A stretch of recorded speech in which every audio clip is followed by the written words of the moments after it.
2022년 7월 25일 월요일입니다. 이 아침에 같이 하신 모든 분들을 환영합니다. 기도하시고 이 시간을 시작하겠습니다.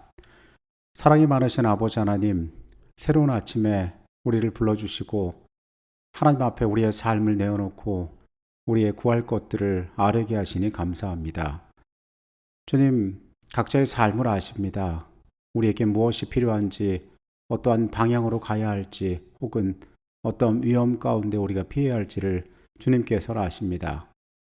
이 아침에 온전한 것들을 우리에게 보여주시옵소서. 순종할 수 있도록 우리의 마음 가운데 깨달음이 있게 하시고 아버지의 길들 겸손히 따라갈 수 있는 우리 자신의 초라함을 발견하는 거룩한 시간 되도록 이 시간 역사하여 주시옵소서. 성령께서 우리의 안내자가 되어 주시옵소서. 하늘과 만나고 그 가운데 가장 아름다운 것들을 발견하기를 원하오니 주여 이 시간 우리와 함께하여 주시옵소서. 예수 그리스도의 이름으로 기도합니다. 아멘. 때로 하나님께서는 선지자들을 부르셔서 그들에게 특별한 사명을 맡기셨습니다. 요나에게는 니느웨로 가라는 명령을 하셨었고 다른 선지자들도 그 시대에 감당해야 할 그들의 몫이 있었습니다. 이 가운데 공통적인 점 한 가지는 각 시대를 깨우기 위하여 하나님께서 선지자들을 부르셨다는 것입니다. 우리는 호세아서에서 하나님께서 하나님의 종을 부르는 모습을 봅니다. 그런데 이 호세아의 경우는 굉장히 독특한 방법으로 하나님께서 그 백성에게 교훈을 주기를 원하셨습니다. 호세아 1장 2절부터 있는 말씀입니다. 여호와께서 처음 호세아에게 말씀하실 때 여호와께서 호세아에게 이르시되 너는 가서 음란한 여자를 맞이하여 음란한 자식들을 낳으라. 이 나라가 여호와를 떠나 크게 음란함이니라 하시니 이에 그가 가서 디블라임의 딸 고멜을 맞이하였더니 고멜이 임신하여 아들을 낳음에 여호와께서 호세아에게 이르시되 그의 이름을 이스라엘이라 하라. 조금 후에 내가 이스라엘의 피를 예후의 집에 갚으며 이스라엘 족속의 나라를 패할 것임이니라. 그날에 내가 이스라엘 골짜기에서 이스라엘의 활을 꺾으리라 하시니라. 고멜이 또 임신하여 딸을 낳음에 여호와께서 호세아에게 이르시되 그의 이름을 로루하마라 하라. 내가 다시는 이스라엘 족속을 긍휼히 여겨서 용서하지 않을 것임이니라.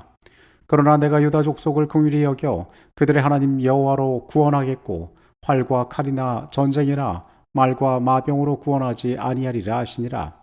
고멜이 로루하마를 젖댄 후에 또 임신하여 아들을 낳음에 여호와께서 이르시되 그의 이름을 로암미라 하라.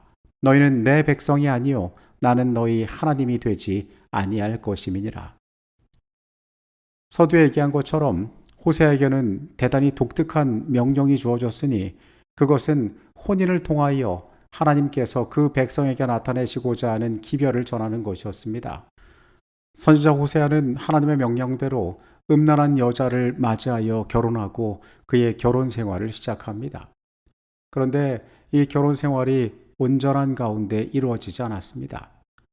마지막에 나오는 이 구절에 나오는 로암미라는 이름, 호세아의 아내 고멜이 낳은 이 아이의 이름은 내 백성이 아니라라는 뜻입니다.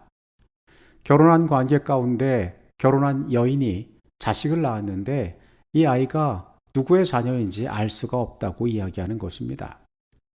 혼인의 신뢰가 깨어졌고 이 결혼 생활이 온전히 이루어지지 않고 있음을 나타내는 것입니다. 하나님께서는 이 일들을 통하여 이스라엘의 영적인 상태를 드러내기를 원하셨습니다. 성경에서는 하나님의 백성들이 그들의 믿음 가운데 다른 믿음을 향하여 눈길을 돌리고 하나님보다 더 사랑하는 우상을 두는 것을 영적으로 음행한다라고 표현합니다. 하나님께서는 호세아가 이룬 결혼의 관계를 통하여서 이러한 이스라엘의 잘못을 드러내 보이기를 원하셨습니다. 이와 동시에 하나님께서 그들을 향한 어떤 특별한 마음과 생각으로 그들과 같이 하시는지를 우리에게 알게 하기를 원하십니다. 오늘의 주제는 제멋대로 이스라엘입니다. 호세아의 이야기는 어떤 면에서 대단히 불편해 보이지만은 이 이야기는 우리에게 매우 중요한 교훈들을 주고 있습니다. 만약 우리가 호세아의 입장에 처해 있다면 어떤 생각이 들었을까요? 매우 난감하고 곤란한 상황 가운데 처해 있었을 것입니다. 그의 아내는 집을 나가 다른 남자들과 교제하기를 주저하지 않습니다. 그리고 그때마다 자식들이 태어나는데 남편인 호세아는 이 아이가 자신의 아이인지 누구의 아이인지 확신할 수가 없습니다. 결혼이라는 것은 중요한 신뢰의 관계 가운데 이어져야 하는 것인데 부부 사이에 신뢰가 이미 존재하지 않는 것입니다. 일은 반복적으로 일어나게 됩니다. 혼인관계 가운데 아내는 불충실하였지만은 하나님께서는 호세아에게 그 아내를 다시 데려와서 아낌없는 사랑을 그에게 보여주라고 말씀하십니다. 그러기에 이 결혼의 관계는 깨어지지 않습니다. 여인이 반성하거나 돌이키지 않고 계속하여 자신의 잘못된 길을 걸어가지만은 남편은 끊임없는 사랑으로 그 여인과 함께하고 있는 것입니다. 하나님을 그들의 구원자 삼고 그분과의 약속 가운데 살아가기로 결심한 이스라엘이었지만은 그들은 마치 여인이 그 결혼 관계에 신실하지 못하듯이 하나님을 떠나서 범죄하고 다른 것에 눈을 돌렸습니다. 그들이 영적인 간음을 범한 것입니다. 그러나 하나님께서는 여전히 그들을 사랑하셔서 그들에 대한 사랑이 어떠한 것인지를 보여주시기를 원하셨습니다. 호세아 2장 1절로 12절까지의 말씀입니다. 너희 형제에게는 암미라 하고 너희 자매에게는 루하마라 하라. 너희 어머니와 논쟁하라. 이는 내 아내가 아니요 나는 그의 남편이 아니라 그가 그의 얼굴에서 음란을 제하게 하고 그 유방 사이에서 음행을 제하게 하라. 그렇지 아니하면 내가 그를 벌거벗겨서 그 나던 날과 같게 할 것이요 그로 광야 같게 되게 하며 마른 땅같이 되게 하여 목말라 죽게 할 것이며 내가 그의 자녀를 긍휼히 여기지 아니하리니 이는 그들이 음란한 자식들임이니라. 그들의 어머니는 음행하였고 그들을 임신했던 자는 부끄러운 일을 행하였나니 이는 그가 이르기를 나는 나를 사랑하는 자들을 따르리니 그들이 내 떡과 내 물과 내 양털과 내 삶과 내 기름과 내 술들을 내게 준다 하였음이라. 그러므로 내가 가시로 그 길을 막으며 담을 쌓아 그로 그 길을 찾지 못하게 하리니 그가 그 사랑하는 자를 따라갈지라도 미치지 못하며 그들을 찾을지라도 만나지 못할 것이라. 그제야 그가 이르기를 내가 본 남편에게로 돌아가리니 그때에 내 형편이 지금보다 나았음이라 하리라. 곡식과 새 포도주와 기름은 내가 그에게 준 것이요 그들이 바알을 위하여 쓴 은과 금도 내가 그에게 더하여 준 것이거늘 그가 알지 못하도다. 그러므로 내가 내 곡식을 그것이 익을 계절에 도로 찾으며 내가 내 새 포도주를 그것이 맛들 시기에 도로 찾으며 또 그들의 벌거벗은 몸을 가릴 내 양털과 내 삶을 빼앗으리라. 이제 내가 그 수치를 그 사랑하는 자의 눈앞에 드러내리니 그를 내 손에서 건져낼 사람이 없으리라. 내가 그의 모든 희락과 절기와 월삭과 안식일과 모든 명절을 패하겠고 그가 전에 이르기를 이것은 나를 사랑하는 자들이 내게 준 값이라 하던 그 포도나무와 무화과나무를 거칠게 하여 수풀이 되게 하며 들짐승들에게 먹게 하리라. 우리는 호세아서에서 깨어진 가정에 비참하고 온전하지 않은 모습을 바라보는 것만이 아니라 호세아가 남편으로서 일관되게 취하는 그 태도에 주목할 필요가 있습니다. 대부분의 경우 신뢰의 관계가 깨어지고 자신이 기만당했다는 사실을 안다면은 그리고 상대방에게 귀책 사유가 있다는 사실을 안다면 대부분 그 혼인 관계를 정리하게 될 것입니다. 성경에서도 합당하게 혼인의 관계를 깨뜨릴 수 있는 방법이 있으니 그것은 상대방이 음행한 연고로 그 혼인이 깨어질 수 있다라고 이야기하고 있습니다. 호세아가 그 가정을 포기하더라도 이미 그에게 벌어진 일들을 통하여 그에게는 아무런 귀책 사유가 발생하지 않는 것이었습니다. 그러나 호세아는 가정을 유지합니다. 그가 함께하고 있는 자를 향하여 소망을 거두지 않습니다. 이 과정 가운데 그에게 탄식이 있지만은 그는 결코 가정을 포기하지 않습니다. 2절과 3절 가운데 그는 내 아내가 아니요 나는 그의 남편이 아니라 라고 이야기합니다. 그들이 결혼하여 합법적인 혼인의 관계 가운데 있지만은 그들이 살아가는 삶 가운데 그의 아내의 관심은 그의 아내의 삶의 중심은 더 나아가서 결혼 관계의 신실성은 그들에게 있지 않았다라고 이야기합니다. 여인은 가정 외에 다른 곳에 눈을 돌립니다. 그곳을 찾아가기를 원합니다. 남편에게 주목하지 않습니다. 그러나 여인의 기대와는 달리 그녀가 자신이 가진 것보다 더 나은 것이라 믿었던 그것들이 헛된 것이란 사실을, 자신을 속였다는 사실을 깨닫게 되고, 그녀는 내 남편에게로 돌아가겠다, 그때의 내 형편이 지금보다 낫다라고 말하는 지경에 이르게 됩니다. 8절과 9절에 하나님은 그 백성을 향하여 탄식하십니다. 바알을 위하여 쓴 은과 금도 내가 그에게 더하여 준 것이거늘 그가 알지 못한다라고 말씀하십니다. 하나님께서 그들의 삶을 향하여 축복하시고 베풀어 두신 그것들을 향하여 이방신의 제단에 그들의 마음을 바치고 있었다는 것입니다. 하나님께서 얼마나 큰 인내로 여전히 그들 가운데 계시며 얼마나 큰 기다림으로 그들을 참고 계신지 호세아의 이야기를 통하여 그분은 말씀하고 계십니다. 하나님의 말씀은 이 상황의 심각성에 대하여 이야기합니다. 이 깨어진 신뢰의 관계가 지속될 경우 그 하나님의 기다림과 인내의 끝에는 그 백성을 향한 심판이 있을 것임을 이야기하고 있습니다.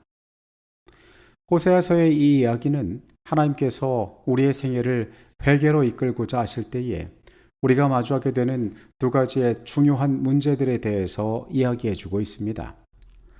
첫 번째로 우리 하나님께서 우리를 위하여 일하고 계신다는 사실을 우리가 인식하지 못할 위험이 있습니다. 이스라엘이 그토록 힘들고 고통스러운 경험을 겪는 동안에는 하나님께서 그들의 구원을 위해 일하고 계신다는 사실을 인식하기가 어려웠을 것입니다. 길이 날카로운 가시로 막히거나 담으로 둘러싸여 어디로 가야 할지 모를 때에는 사람들은 과연 내가 믿는 하나님이 이분이신가라는 생각을 하게 됩니다. 우리의 삶의 가장 기본적인 필요들이 채워지지 않고 어려움과 만나게 될 때 우리의 아버지께서는 모든 상황 가운데 과연 우리와 함께하고 계시는가에 대한 의심이 들게 되어 있습니다. 그러나 우리가 우리의 형편에 대하여 어떻게 느끼든지 간에 하나님께서는 우리를 너무도 사랑하셔서 언제나 우리를 회개함으로 이끌고 계심을 기억할 필요가 있습니다. 두 번째로 우리는 하나님께서 우리를 위하여 일하고 계심에도 그분에 대하여 오해할 위험을 가지고 있습니다. 하나님께서 역사하고 계심을 알지만은 때로 우리는 하나님이 우리를 위하여 하시는 그 일들이 마음에 들지 않을 때가 있습니다. 우리가 고통스럽고 당혹스러운 일을 당할 때 하나님은 잔인하고 무정한 분이시며 우리의 생애에 대하여 무관심한 분이라고 오해하기 쉽습니다. 그러나 우리가 명심해야 할 사실은 하나님께서는 그분의 사랑의 언약을 통하여 우리를 새롭게 하기 위하여 항상 우리를 위하여 일하고 계신다는 사실입니다. 우리가 깨닫지 못하고 충분히 이해하지 못한다 할지라도 하나님께서는 분명한 계획 가운데 우리의 삶을 향하여 일하고 계신다는 사실을 우리는 기억할 필요가 있습니다. 이스라엘 백성들은 하나님을 떠나 다른 신들에게로 갔습니다. 영적으로 간음하였던 것입니다. 호세아가 그 음란한 아내에게 일관되고 뚜렷한 사랑을 나타내고 인내하였던 것처럼 하나님께서는 영적으로 간음한 이스라엘을 위하여서 그들을 돌이키기 위하여 끝까지 애쓰시고 사랑으로 함께 하셨음을 오늘 우리는 바라보게 됩니다. 선지자왕 279페이지에 있는 내용입니다. 하나님께서는 가장 신랄한 견책으로 회개하지 않는 민족을 일깨워 그들로 처절한 파멸의 임박한 위험을 깨닫게 하시고자 하셨다. 하나님께서는 호세아와 아모스를 통하여 이스라엘 10지파에게 연달아 기별을 보내어 진실하고 완전하게 회개하도록 촉구하시고 계속 범죄하게 되면 그 결과로 재난이 오게 될 것이라고 위협하셨다. 호세아서의 말씀 가운데 듣는 하나님의 탄식 가운데서도 우리는 그분의 사랑을 발견할 수 있습니다. 하나님께서는 그 백성을 돌아오게 하기 위하여 그들의 삶에 대하여 경고하고 위협하시는 것입니다.